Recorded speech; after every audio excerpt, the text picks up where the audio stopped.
Record ഭൂരിപക്ഷം ജനങ്ങൾ നൽകിയ സ്നേഹമെന്ന് പി.കെ. ബഷീർ.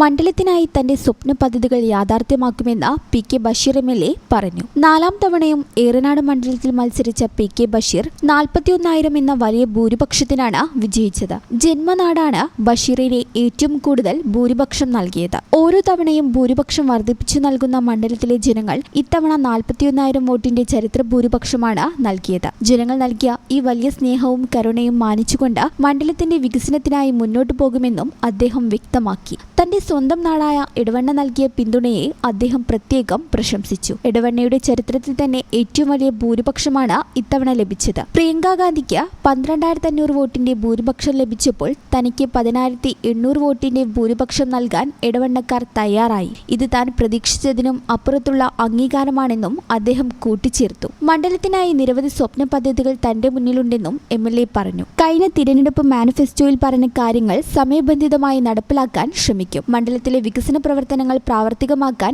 എല്ലാവരുടെയും സഹായ സഹകരണങ്ങൾ ഉണ്ടാകണമെന്ന് അഭ്യർത്ഥിച്ച അദ്ദേഹം ജനങ്ങളുടെ വിശ്വാസം കാത്തുസൂക്ഷിക്കുമെന്നും ഉറപ്പു നൽകി. കേരളത്തിലെ പിണറായി സർക്കാരിന്റെ ജനദ്രോഹ നടപടികൾക്കെതിരെയുള്ള ജനവിധിയാണ് ഉണ്ടായത്. ഭരണകൂടത്തിന്റെ ധാർഷ്ട്യത്തിനുള്ള മറുപടിയാണെന്നും അദ്ദേഹം പറഞ്ഞു. ഭരണാധികാരികൾക്ക് ജനങ്ങളെ കേൾക്കാനുള്ള മനസ്സ് വേണമെന്ന് അദ്ദേഹം ഓർമ്മിപ്പിച്ചു. കഴിഞ്ഞ 10 വർഷമായി കേരളം ഭരിക്കുന്ന സർക്കാർ ജനങ്ങളെ മറന്നുള്ള നയങ്ങളാണ് സ്വീകരിക്കുന്നതെന്നും താഴെത്തട്ടിലുള്ള സാധാരണക്കാരുടെ അടിസ്ഥാന പ്രശ്നങ്ങൾ പഠിക്കാനോ അതിന് പരിഹാരം കാണാനോ സർക്കാരിന് സാധിച്ചില്ലെന്നും ജനങ്ങളെ കേൾക്കാനും അവരുടെ വിഷമങ്ങളിൽ പങ്കുചേരാനുമുള്ള വിമുഖതയാണ് ഈ തിരിച്ചടിക്ക് കാരണമെന്നും ജനപ്രതിനിധിയുടെ വിജയമെന്നത് സ്ഥാനമാനങ്ങളിലല്ല എന്നും മറിച്ച് ജനങ്ങളുടെ പ്രശ്നങ്ങളിൽ എത്രത്തോളം ഇടപെടുന്നു എന്നതിലാണെന്നും അദ്ദേഹം കൂട്ടിച്ചേർത്തു.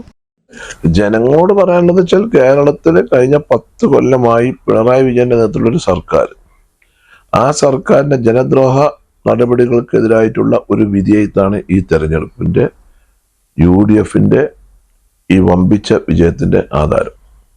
കാരണം ഒരു മുഖ്യമന്ത്രി ജനകീയനാകണം. ഉമ്മൻചാണ്ടി സാറിനെ പോലുള്ള ഒരു മുഖ്യമന്ത്രി നമ്മൾ കണ്ടതാണ്. രണ്ടും ജനങ്ങളുടെ ഒന്ന് വിശകലനം ചെയ്യും. അത് ജനകീയനായ ആളുകളാർക്കാണ്. അപ്പൊ ജനകീയനാകണം. സാധാരണക്കാരന്റെ പ്രശ്നങ്ങളും ജനങ്ങളുടെ പ്രശ്നങ്ങളും നാടിന്റെ വിഷയങ്ങളും അറിയണം. അത് കേൾക്കാനുള്ള ഒരു മനസ്സ് ഉണ്ടാകണം. അത് തന്നെയാണ് ഈ തെരഞ്ഞെടുപ്പിൽ UDFന്റെ വിജയം. ഈ ചാനൽ ന്യൂസ് മലപ്പുറം. വേഴ്സറ്റൈൽ എന്ത് രസമുള്ള വാക്കാണല്ലേ. ഒരുപക്ഷെ ഓരോ ആക്ടറും കേൾക്കാൻ കൊതിക്കുന്ന വിശേഷം. ഓരോ സ്ക്രിപ്റ്റ് കേൾക്കുമ്പോഴും ഓരോ കഥാപാത്രത്തെ പരിഗണിക്കുമ്പോഴും എന്തായിരിക്കും ഞാൻ ആഗ്രഹിക്കുക? ഇത് ഡിഫറെൻ്റ് ആയിരിക്കണം, എനിക്ക് മാത്രം ചേരുന്ന ഒന്നാവണം, എന്തെങ്കിലുമൊക്കെ പുതുമ വേണം, ആളുകൾക്ക് ഇഷ്ടമാവണം, ലോകം പറയണം വാവ് versatile, something never seen before. നിങ്ങളും അത് തന്നെയല്ലേ ആഗ്രഹിക്കുക? സ്പെഷ്യൽ മൊമെന്റ്സിന് വേണ്ടി ജ്വല്ലർ തിരഞ്ഞെടുക്കുമ്പോൾ നെവർ സീൻ ബിഫോർ ഡിസൈൻസ്, നിങ്ങളുടെ സ്നേഹത്തോളം പ്യൂർ ആൻഡ് പ്രഷ്യസ്, ഹൃദയം തൊട്ടറിഞ്ഞുള്ള സർവീസ്. കവിത ഗോൾഡൻ ഡയമണ്ട്സ് പോലെ തീർത്തും versatile. Kavitha golden diamonds, the versatile jewelry.